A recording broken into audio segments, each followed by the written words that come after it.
మల్లికార్జున గారు good morning.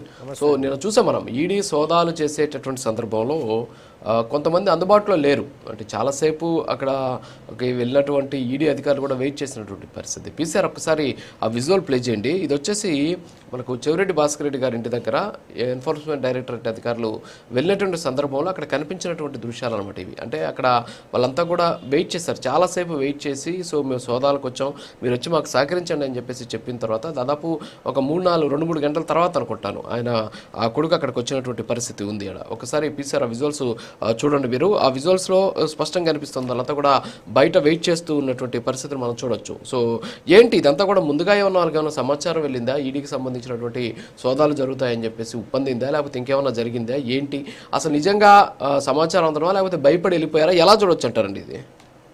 ఒకటి sir, ముందుగా ప్రైమ్ 9 వీక్షకులకు అదేవిధంగా డిబేట్లో పాల్గొన్నటువంటి పెద్దలకు అందరికీ నమస్కారాలండి. సార్, వాస్తవంగా ఏంటంటే ఈ లిక్కర్ స్కామ్ అనేది చాలా పెద్ద ఎత్తుగడతో జరిగినది అని చెప్పొచ్చు.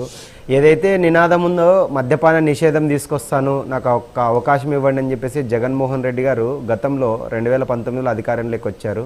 సో మద్యపాన నిషేధం రాకపోగా ఈరోజు మద్యం ఏరులై పారిందని చెప్పొచ్చు.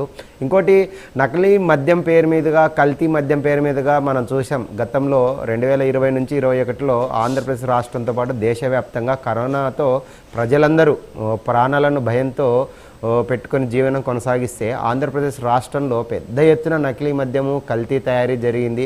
నిజంగా ఎంత దారుణం అంటే దాదాపు సిట్ లాంటి ఒక నివేదికనే సాక్షాత్తు పేర్కొనింది. 3,500 నుంచి 4,000 కోట్ల వరకు ఈ కల్తీ మద్యం తయారీలో ముడుపులు వచ్చాయి.